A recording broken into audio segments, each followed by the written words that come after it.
Margaret Garner was an enslaved woman in 1850s Kentucky, living in a world where neither her body nor her children legally belonged to her. She existed under a system that reduced human beings to property, where families could be broken apart at any moment, and where motherhood offered no protection, only deeper vulnerability. This was the inhuman reality of American slavery, and Margaret Garner lived at its sharpest edge. Imagine waking up every day knowing that your children could be taken from you, sold, or forced into lives of suffering, with no law willing to defend them.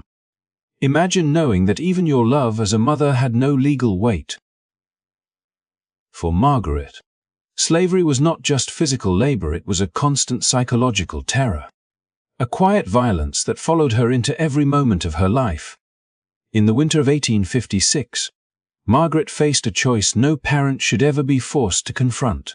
It was a decision shaped not by cruelty, but by desperation, not by hatred, but by an overwhelming desire to protect her child from a future she knew too well.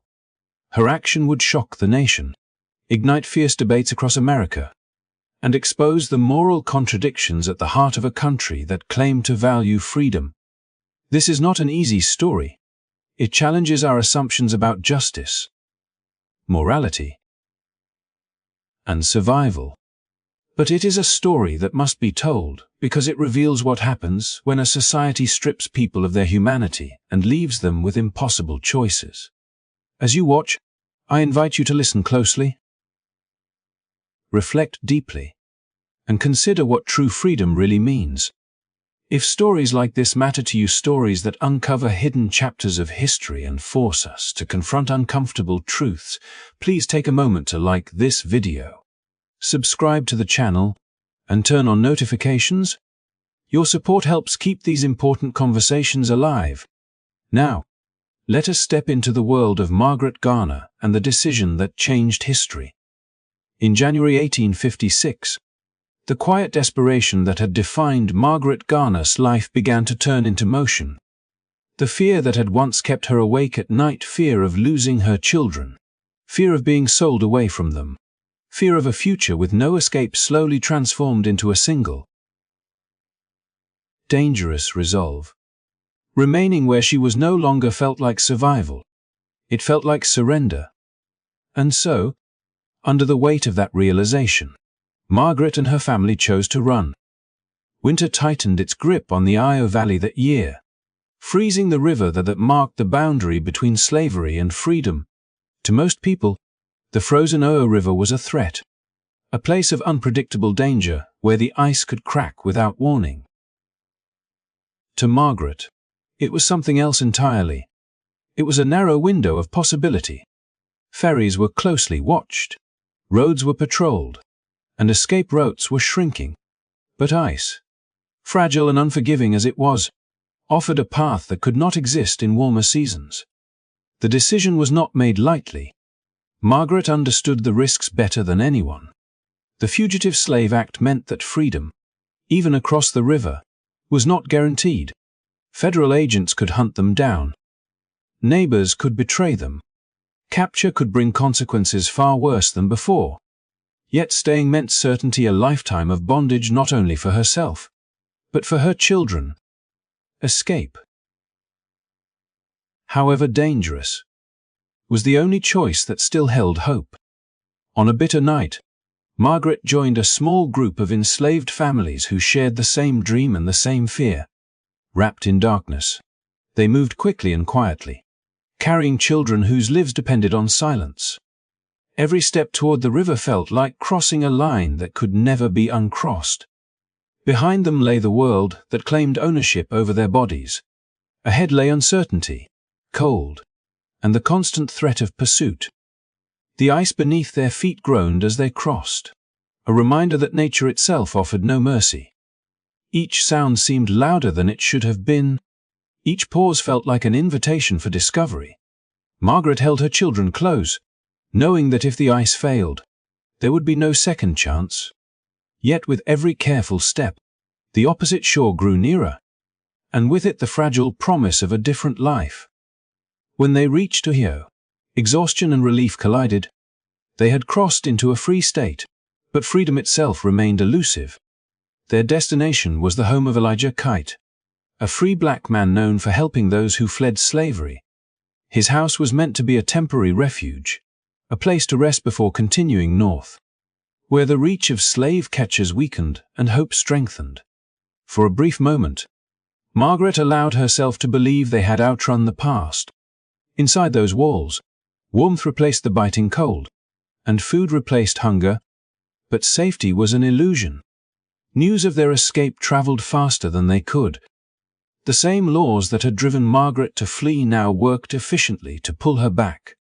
Even in a free state, the machinery of slavery was already moving, powered by legal authority and the belief that human lives could be reclaimed like lost property.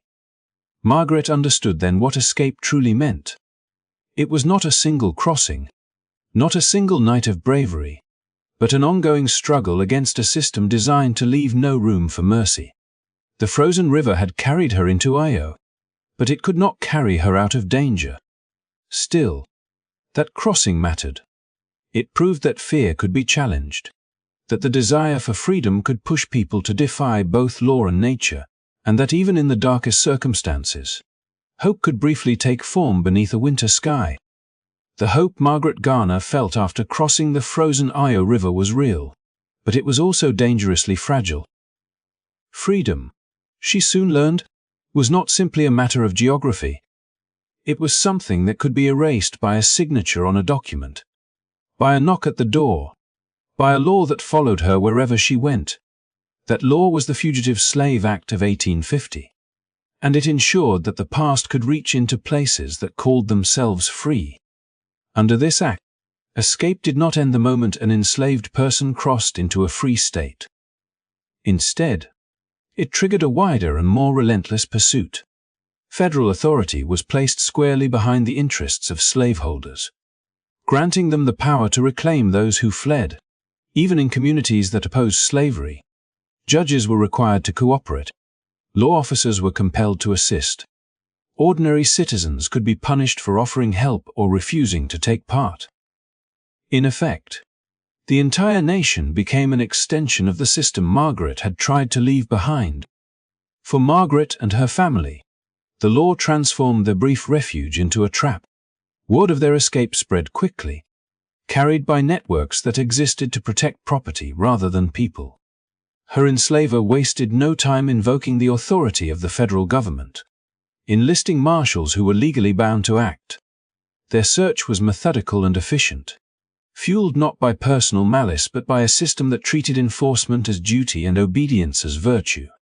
As the hours passed, the atmosphere around Margaret grew heavier. What had felt like shelter now felt exposed. Every sound outside carried meaning. Every unfamiliar face sparked suspicion. The knowledge that free soil offered no real protection pressed down on her with crushing clarity.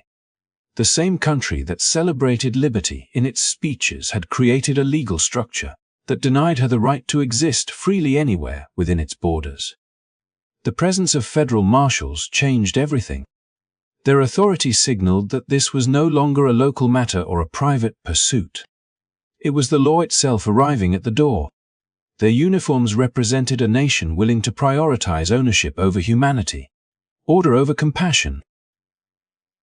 For Margaret, this realization stripped away the last comforting illusion that freedom could be quietly claimed and safely hidden. The Fugitive Slave Act did more than authorize pursuit. It forced moral choices on everyone it touched. Neighbors who might have sympathized were now bound by fear of punishment. Judges who might have hesitated were rewarded for compliance. Even those who despised slavery found themselves entangled in its enforcement. The law created a climate where silence became survival and resistance carried heavy cost. For Margaret, the weight of that system closed in rapidly. The very mechanisms designed to uphold national unity were now bearing down on her family, leaving no space to breathe, no time to plan another escape. The river she had crossed could not be crossed again. The walls that had offered shelter now seemed thin and temporary. Freedom, once so close she could almost touch it, began to recede. In those final moments before capture, The Fugitive Slave Act revealed its true power. It was not merely a legal tool. It was a message. It told Margaret that there was nowhere within the nation where her children could be safe from being claimed. It told her that motherhood carried no recognized authority. And it told her that the promise of liberty, so proudly proclaimed, did not include people like her. As the sound of approaching footsteps grew closer and the certainty of capture settled in, Margaret Garner stood at the edge of a reality she had feared since the moment she first imagined escape. The law was no longer an abstract threat written on distant pages. It had taken shape in voices outside the door, in authority that could not be reasoned with, and in a future that was closing in on her children. The fragile hope she had carried across the frozen river now collapsed under the weight of inevitability. There would be no second crossing, no hidden route north, no last-minute rescue. The system she had tried to outrun had found her. In that narrowing space between hope and despair, Margaret's thoughts did not turn inward. They turned toward her children. She did not see them as fugitives or property, as the law defined them, but as lives still untouched by the full cruelty she herself had endured. She knew what awaited them if they were taken back. She knew the labor, the fear, the separation, the certainty that their lives would never truly belong to them. She also knew that her daughter, so young and unaware, would grow into that same world unless something intervened. Time seemed to compress. There was no room for debate, no opportunity for hesitation. Margaret was not choosing between good and evil. She was choosing between two forms of suffering, one immediate and one stretched across a lifetime. The law outside offered only one outcome. Her child returned to bondage, shaped by violence and control, with no protection and no voice. Faced with that certainty, Margaret searched for an act that could preserve what the system was determined to destroy. Her decision was not driven by rage or confusion. It was rooted in a fierce and deeply personal understanding of what slavery meant in practice, not theory. She had lived long enough under its rules to know that survival did not always mean living. To her, freedom was not an abstract ideal but the absence of daily humiliation, fear, and loss. If her child could not have that freedom in life, Margaret believed it could still be claimed in another form. The moment itself was devastating in its silence. There was no audience, no speeches, no sense of drama. Only a mother confronting the final limit of what the world had allowed her to be. In that act, Margaret asserted the only control left to her. She refused to hand her child back to a system that claimed the right to shape her destiny. She chose to bear the unimaginable weight of that decision herself, rather than allow the burden of slavery to define her daughter's future. When others entered the space, they saw only the result, not the chain of pressures that led to it. To some, Margaret's action appeared incomprehensible, even unforgivable, but stripped of context, it lost its meaning. What they did not see was a woman cornered by law, abandoned by justice, and forced into a choice that no society should ever make possible. Her act was not a rejection of motherhood, but an expression of it, shaped by circumstances designed to erase maternal bonds altogether. In the aftermath, Margaret would say she felt no regret, not because the loss was small, but because the alternative was unbearable. Her words shocked the nation, yet they revealed a truth many preferred to ignore. Slavery did not merely harm bodies. It destroyed the moral framework within which ordinary choices could exist.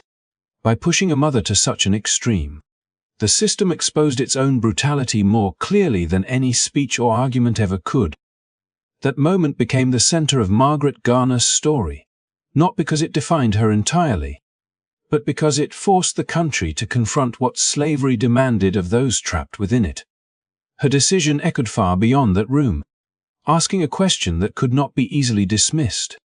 What does freedom mean in a nation where a mother must choose between her child's life and her child's humanity? Margaret Garner's arrest marked the moment when a private tragedy became a public reckoning. What had unfolded inside a single house in Ohio could no longer be contained within its walls. As word spread, the story traveled rapidly through newspapers, courtrooms, and political circles, transforming Margaret from an anonymous fugitive into the center of a national storm. Her name began to carry a weight far greater than her own fate, because her case forced the country to confront questions it had long tried to avoid. In custody, Margaret was no longer seen simply as a woman who had fled slavery. She became a symbol onto which competing visions of America were projected. For some, she was evidence of moral collapse, proof that defying the established order led only to chaos and tragedy. For others, she was a living indictment of slavery itself, a woman driven to an unthinkable act by a system that denied her even the most basic human rights. The courtroom became the stage where these opposing interpretations clashed. The legal battle surrounding Margaret's case exposed deep fractures within the American justice system.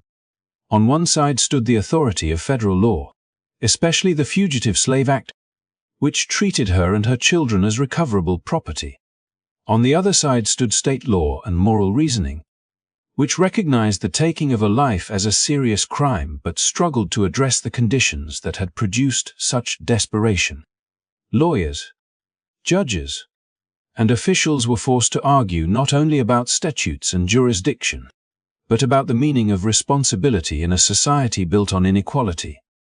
Crowds gathered daily to witness the proceedings, drawn by shock, curiosity, and a sense that history was unfolding before them. Abolitionists watched closely, understanding that the outcome could strengthen or weaken their cause.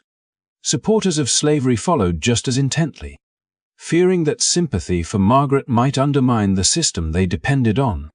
Newspapers amplified every detail, shaping public opinion and fueling heated debate across the country. At the heart of these arguments lay the question of motherhood. Margaret's defenders asked how a mother could be judged without acknowledging the reality she faced. They spoke of love distorted by oppression, of instincts pushed to extremes by fear and powerlessness. Critics, meanwhile, insisted that her actions could not be justified, regardless of circumstance. In doing, they often avoided confronting the larger system that had stripped her of agency long before the moment that defined her. The political implications were impossible to ignore. Margaret's case arrived at a time when tensions between free and slave states were already threatening to tear the nation apart. Her story gave those tensions a human face, making abstract debates about states' rights and federal authority painfully personal. Every argument about her fate echoed larger questions about the future of the country and the values it claimed to uphold. Human rights, though not yet named as such in the modern sense, hovered over the entire affair. Margaret's trial forced Americans to consider whether laws could be moral if they denied basic dignity, and whether obedience to such laws absolved individuals of responsibility. Her life became a lens through which the contradictions of American freedom were magnified. As the case unfolded, it became clear that no verdict could resolve the deeper conflict it revealed. Whatever the legal outcome, the questions Margaret Garner raised would remain. Her arrest had done something powerful.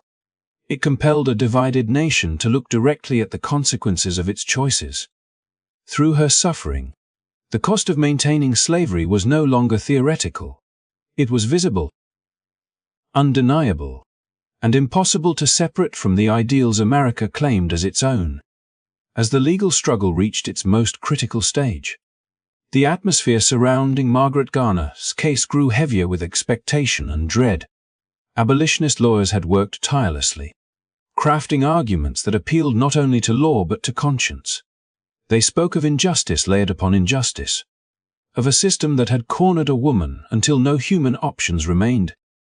Their hope was that a court, faced with the full weight of her story, might recognize her as more than property and allow state law to take precedence. For a brief moment, it seemed possible that the machinery of the law might slow, if not, but the court's ruling cut through that hope with brutal clarity. Federal slave laws, the judge declared, held ultimate authority. The Fugitive Slave Act was not to be questioned, bent, or delayed by state charges, even in a case as extraordinary as Margaret's. By this law, the matter of her child's death was secondary to the primary issue of ownership. Before she could be judged as a mother or as a person, she was first to be returned as property. The decision sent a clear message far beyond the courtroom walls. It affirmed that federal power would be used to protect slavery at all costs, even when doing so exposed the system's most disturbing consequences. State courts were effectively silenced, their moral objections overridden by a law designed to preserve order rather than justice. The ruling did not deny the tragedy of what had happened, but it rendered that tragedy legally irrelevant. For Margaret and her family, the outcome was devastatingly immediate. Chains replaced arguments. Guards replaced lawyers. The possibility of remaining in a free state vanished, and with it any hope of a different future shaped by law rather than force. She was removed from the place where her story had briefly mattered, sent back toward the world she had risked everything to escape. Observers understood the significance of what they were witnessing. This was not simply the resolution of a single case, but a demonstration of national priorities. The ruling revealed how deeply slavery was embedded in the legal framework of the country, protected not as a regrettable necessity but as a fundamental right. It showed that even the most extreme human suffering could be subordinated to the preservation of property claims. Abolitionists reacted with anger and despair, recognizing the verdict as proof that moral persuasion alone could not dismantle such a system. If the courts were bound to enforce laws that denied humanity, then the battle would have to be fought beyond the courtroom. For supporters of slavery, the ruling was reassurance that federal authority remained firmly on their side, willing to suppress challenges that threatened the existing order. As Margaret was taken away, her case left behind a chilling lesson. The law had spoken clearly, and what it said was that compassion had limits. But ownership did not. By forcing her return to slavery, the court confirmed what Margaret had understood all along, that the legal system offered no shelter for her children, no recognition of her love, and no space for mercy. In that moment, the nation revealed the true cost of its commitment to slavery, written not only in statutes and rulings, but in the lives it was willing to sacrifice to uphold them. Margaret Garner did not live to see freedom. After her forced return to slavery, she was moved from place to place, her life once again controlled by others, her choices narrowed to survival alone. In 1858, only a few years after her escape and arrest, Margaret died in bondage, her body weakened by illness and hardship. There was no public reckoning at her death, no justice offered, no acknowledgement from the system that had shaped her fate. Yet her story did not end with her life. In many, it was only beginning. What Margaret left behind was something far more powerful than a verdict or a headline. Her story became a mirror held up to the nation, reflecting the moral collapse at the heart of slavery. It revealed what laws were willing to protect, what values were sacrificed, and how deeply freedom was denied to those deemed less than human. Margaret did not write speeches or lead movements, but through her suffering, she forced America to confront truths it could no longer ignore. Abolitionists carried her story across the country, not to glorify tragedy, but to expose its cause. They spoke of a mother driven to an unimaginable decision by a system that left no room for mercy. In doing, they challenged the idea that slavery could ever be described as orderly, necessary, or humane. Margaret's life became evidence that slavery corrupted everything it touched: family, law, morality, and faith. Her story also reshaped how resistance was understood. Resistance did not always look like rebellion or escape. Sometimes it took the form of refusing to surrender what little humanity remained, even when every option led to pain. Margaret's actions unsettled comfortable narratives and forced people to ask harder questions about responsibility and complicity. If slavery could lead to this, then how could it ever be defended? Long after her death, Margaret Garner continued to speak through history. Writers, activists, and scholars returned to her story again and again, not because it was easy, but because it was honest. It refused to let the past be simplified or softened. It reminded future generations that injustice is not measured only by laws passed, but by lives broken under their weight. Today, Margaret Garner stands as a symbol of resistance, not because she survived, but because she exposed the true cost of a system built on domination. Her story challenges us to remember that freedom is not just the absence of chains, but the presence of dignity, choice, and humanity. It asks us to consider what kind of society we become when we deny those things to others. Thank you for staying with this story until the end. These histories are painful, but they matter because they shape how we understand justice, compassion, and responsibility today. If this story moved you, challenged you, or gave you something to reflect on, please consider liking this video and subscribing to the channel. Your support helps keep these important stories alive, so we can continue exploring the past, not to dwell in it, but to learn from it, to dwell in it.